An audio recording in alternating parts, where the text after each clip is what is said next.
The Treasure of Friendship. Lily the rabbit and Max the squirrel were the bestest of friends. They loved to play games in the sunny meadow, their laughter chasing the butterflies. "Ready or not, here I come," chirped Max from high in a tree. While searching for the perfect hiding spot, Max saw something peeking out from under the root of an old oak tree. It wasn't a nut or a shiny stone. It was a map. "Lily, look what I found," he chattered, scurrying over. He held out a crinkly piece of paper. Lily hopped closer. On the paper was a wiggly, dotted line that led to a big, sparkling star. "It's a treasure map," Lily whispered in awe. "We have to follow it," said Max, his tail twitching with excitement. The first drawing on the map looked just like the Whispering Creek. "An adventure!" they shouted together. The Whispering Creek gurgled and giggled as it flowed over smooth gray stones. It was too wide for Lily to hop across. She said, tapping her foot. "How do we get to the other side?" Max scampered up a nearby willow tree for a better view. "I see it," he called down. "Look, a perfect bridge." He pointed his paw to a long, mossy log that stretched all the way across the creek. Carefully, they tiptoed across the log. Lily wobbled a little bit, but Max held her paw to help her stay steady. "We're a team," he said with a grin. Soon, they were safely on the other side.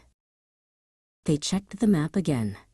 The next picture was a field of tall, yellow flowers that looked like they were smiling at the sun. "The singing sunflowers," Lily gasped. "I know where that is." Soon, they were walking through a field of sunflowers that were much taller than Lily.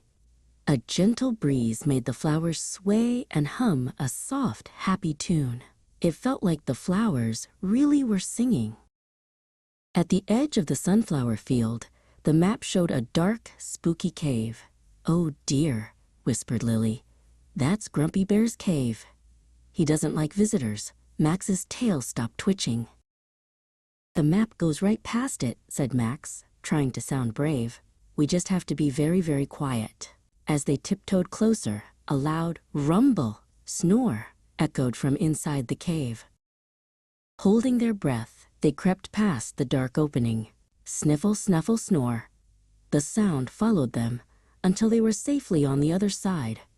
They let out a big sigh of relief and gave each other a quiet high five. They looked at the map one last time.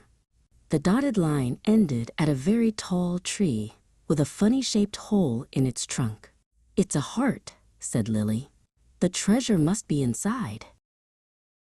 It didn't take them long to find the heart tree. It was the biggest tree in the forest.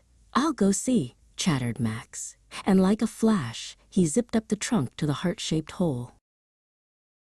Max poked his head inside the hole. He didn't see shiny coins or sparkling jewels.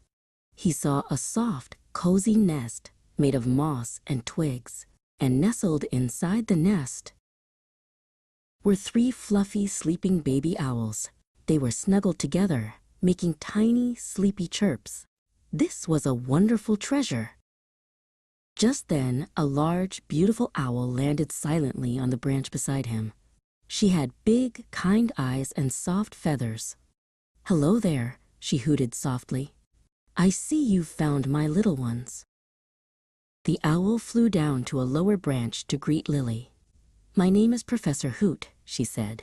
"I left the map hoping a kind friend might find it. It can be lonely being new in the forest." "A new friend is the best treasure of all," said Lily. "We'd love to be your friends," added Max, scampering down the tree.